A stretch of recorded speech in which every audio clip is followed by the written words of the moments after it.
And then Bob dropped the bombshell. Clear out your room next month. When my mother gets discharged from the hospital, I'm bringing her straight to this house. Living together might make household chores easier, but I'll have to face my mother-in-law and endure her snide comments every single day. I was utterly devastated.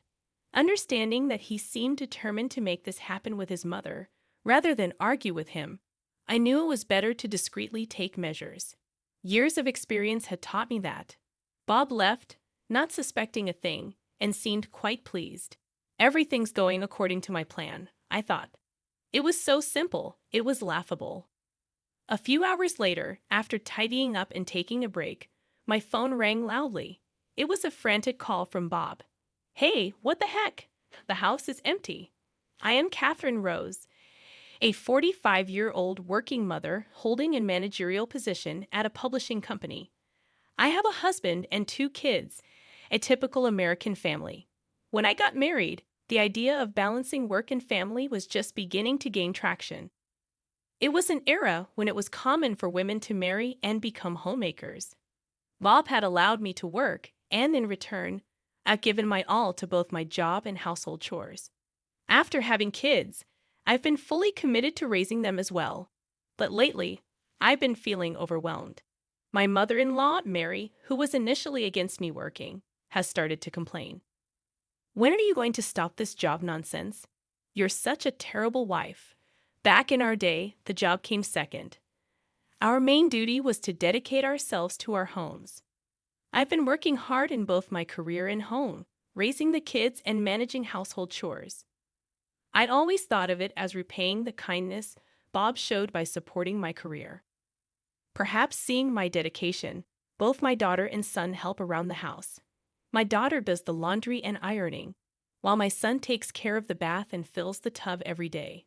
When I come home, I just have to prepare the meal and clean up. I'm so grateful to my kids. But even though we're both working, Bob doesn't lift a finger. I've asked him to help out several times, but Bob's answer is always the same. Catherine, I let you keep working, didn't I? You're trying to skip out on your wife duties and make me do the chores because you want to have an easy life. Quit playing the victim. And every time my mother-in-law would tattle on me, and I'd get an earful from her. Bob's the breadwinner of the family, you know, and you're trying to make him do house chores. What are you thinking, Mary? This is why it's never good for a woman to work. Be grateful I even let you work. Understand your place. Lately, perhaps she's bored, but almost every night she calls with these snide remarks. It's become so frequent and unbearable that both my kids and I are fed up.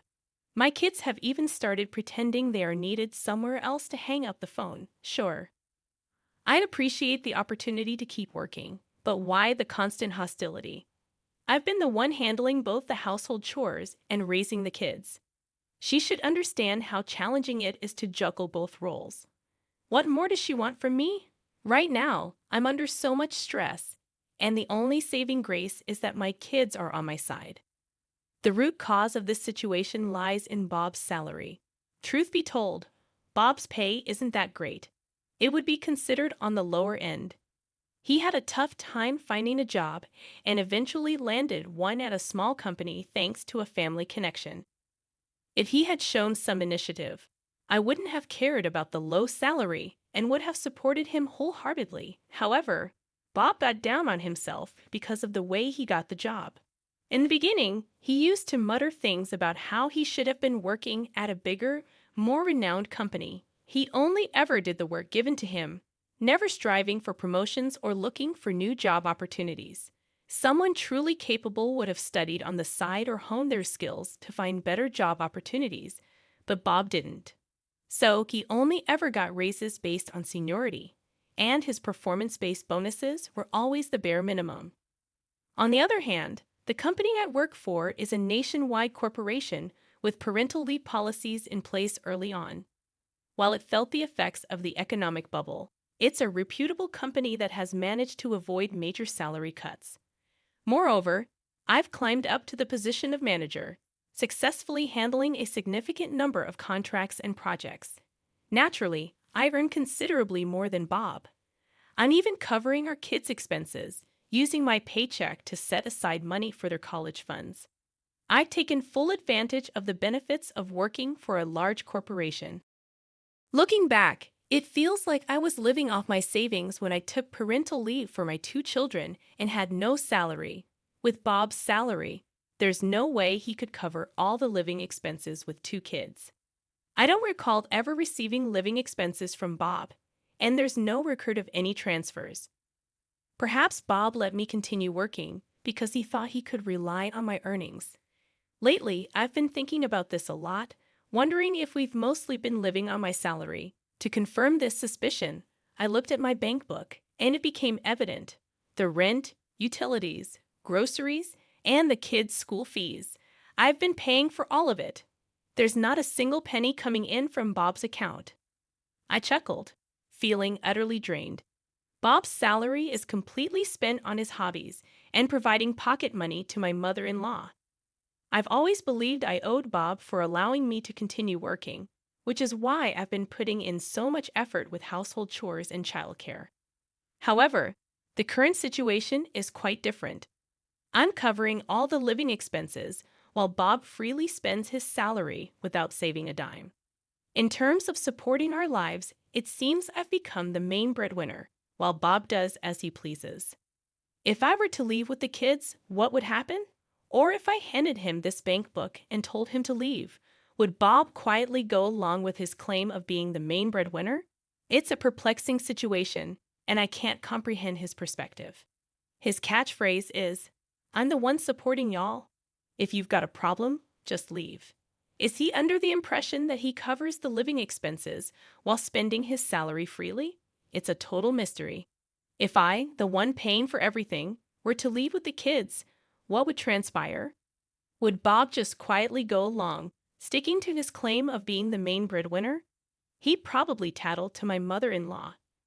I wonder if she knows about the difference in our salaries. If she did, she likely wouldn't make those snide remarks. Perhaps she thinks Bob is a wonderful son, supporting his family and even allowing his wife to work. If she knew about the salary difference, what would she think? Would she ditch Bob and cozy up to me? No, that's the last thing I'd want.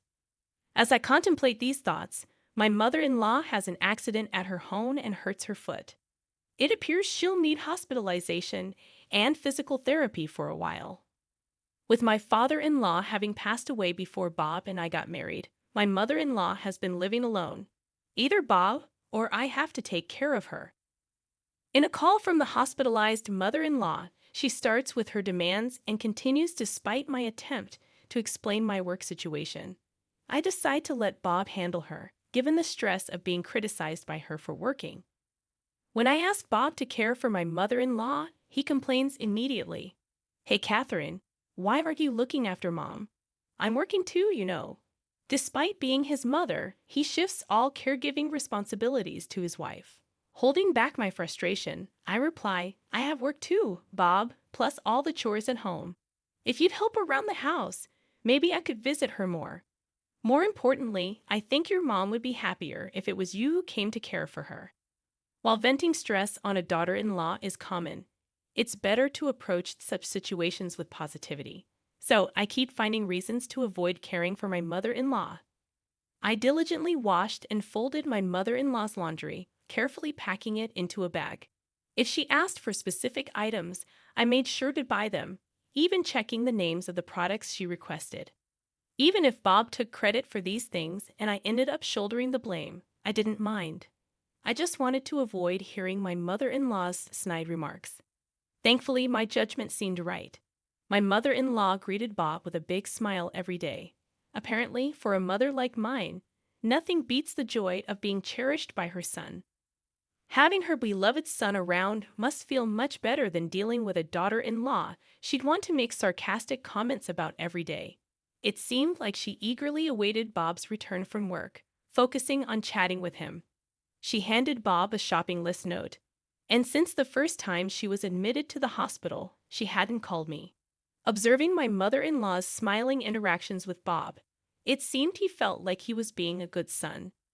Even when he returned home at night, he handed me the laundry and shopping notes without any complaints. Although Bob would throw in some sarcastic remarks at me while handing over my mother-in-law's things, I was able to live peacefully. In the middle of the night, I muttered to myself that I just didn't want to hear any of my mother-in-law's complaints right now. I hoped for things to stay peaceful for a while. However, injuries took a toll on my mother-in-law's age, and despite my efforts through Bob for her rehab, she tended to skip it. Delighted with her son's visits, she would wait in her room for Bob's arrival, making various requests. While my mother-in-law rarely called on me directly, I was the one who actually fulfilled her requests, running errands, doing laundry, and even bringing her snacks. All she did was sit in her hospital room, chatting cheerfully with her son, while I handled the housework.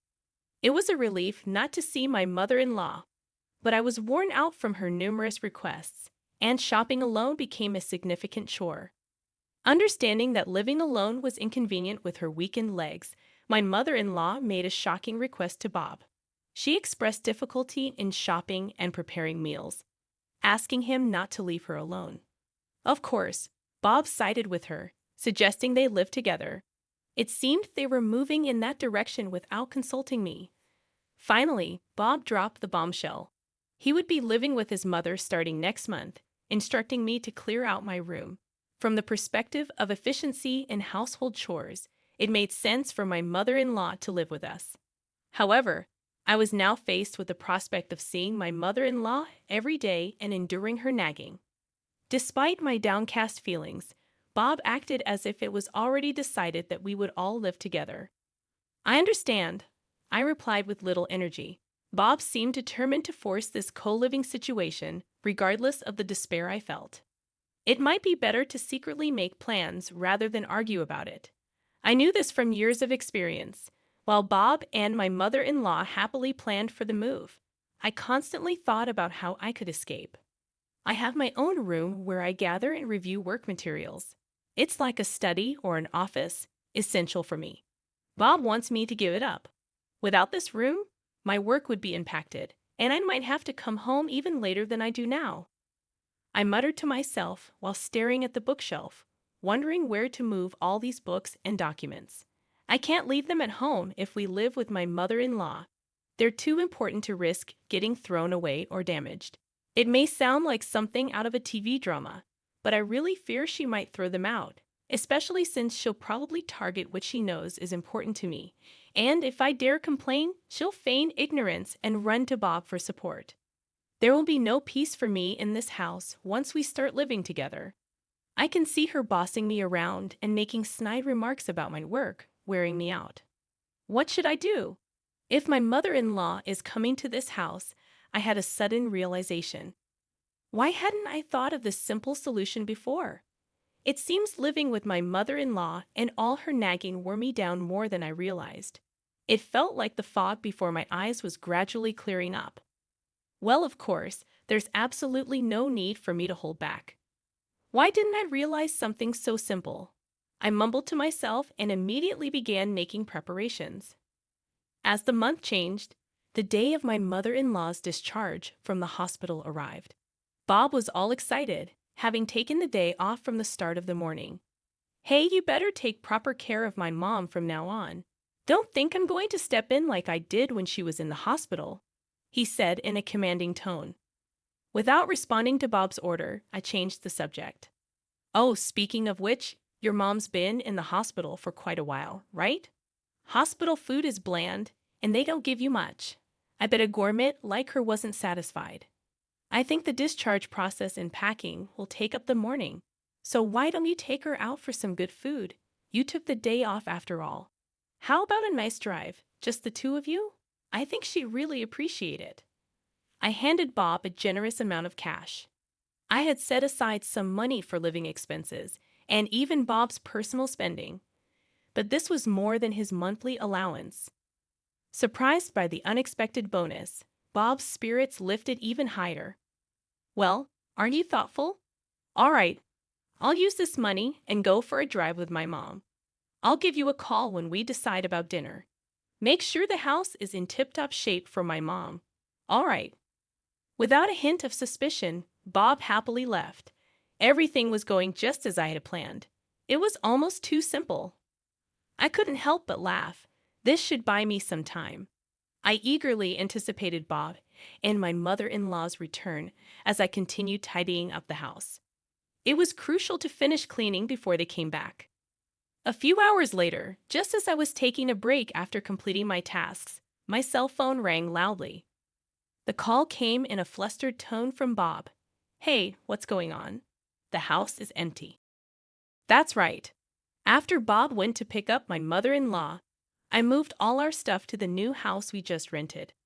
Of course, I left some of Bob's personal belongings and a bed for my mother-in-law in the room. "Oh, you're back already. You told me to clear out the room, so I emptied both the room and the living room for Mom to feel comfortable. From now on, please enjoy your time with her," I responded nonchalantly, which only infuriated Bob. "You've got to be kidding me. The living room and kitchen are totally empty. After all I've done to support this family, how could you?" There it was, his go-to line. He seemed to believe that saying this put him in a superior position. How naive. "No, Bob. I've been the one supporting the family, including you. Weren't you spending your paycheck on pocket money for your mom and your own hobbies, and yet you demand an allowance from the family budget? How does that make you the breadwinner?" Bob seemed surprised by my resistance, but he retorted nonetheless. His argument, however, was nonsensical. "Shut it. I'm the man here. I'm the head of this household. You, as my wife, should just do as I say. Now put everything back the way it was." "No thanks. I bought all the furniture in the living room and all the kitchenware with my salary. The kids are with me, so don't worry. I also paid for the rent, utilities, and groceries of that house. So, in reality, I'm the breadwinner. Why did you decide to live with your mom without consulting me? I can't live with someone so selfish as you. Wish you can be the provider. Now live your life as you please." It seemed that Bob finally realized my intentions. "Hold on. Are you saying the rent for this place I've paid up until the end of this month, but from next month you'll need to handle it?" I'd also canceled all the automatic payments for electricity, gas, and the internet. So good luck with that. Bob's words probably tipped off the situation. My mother-in-law also started making a racket in a loud voice. "How could you do this, Catherine? Just because you have a job doesn't mean you can act all high and mighty. Fine, Bob and I will live here in luxury." Oh, does my mother-in-law not know about Bob's earnings? I hope you can have that luxurious life. That is, if your son can afford it anyway. Goodbye. Wait, Catherine. Where are you right now? I didn't bother listening to the rest of Bob's rant. I hung up and blocked both Bob and my mother-in-law's numbers. The aftermath unfolded as expected. With his meager salary from an uninspiring job at a small company, Bob had little left after paying the rent and utilities for the needlessly spacious apartment that once housed a family of 4. Constant bickering between Bob and my mother-in-law became a regular occurrence. In their new, oversized living space, complaints about meals were met with retorts like, "Can't you provide something better for your mother? And shut up. If you want something else, make it yourself. You're just making excuses, saying walking is too hard after slacking off on your rehab. You don't do anything at home, Mom. You're just wasting time." Neglecting her rehabilitation, my mother-in-law's legs weakened, and she refused to engage in any home workouts. Frustration crept in as her unreasonable demands on Bob increased. There were even concerns about early signs of Alzheimer's. Adding my mother-in-law's pension, their financial situation felt like poverty. Moving to a smaller, more suitable place seemed logical, but it appeared Bob hadn't considered it. Since that incident, I had blocked all communication from both Bob and my mother-in-law. They didn't know our new address, and any attempts to contact me were futile.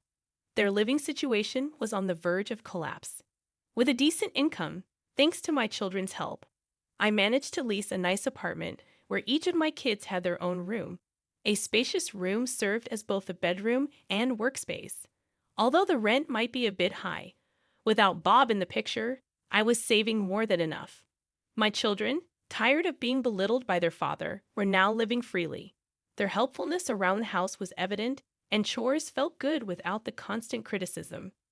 Praising and thanking them for their assistance became a normal occurrence, and I was glad my children hadn't become bitter. Heading back to the apartment where my kids awaited, I initiated divorce proceedings through a lawyer. I lived on my salary while Bob spent all his earnings on himself and my mother-in-law, a valid reason for divorce in my book. Bob tried to argue against it, but my lawyer shut him down every time. His claim of being the breadwinner without contributing was labeled as verbal and financial abuse. In exchange for not seeking alimony and child support, I got custody of the kids. We agreed on no property division since the savings for the kids' college were from my earnings. Grateful that the car and house were in my name and rented, I could now focus on my job without complaints. With the money saved for college and my future earnings, I planned to support my kids in whatever they wanted to pursue. Today, I was determined to work hard,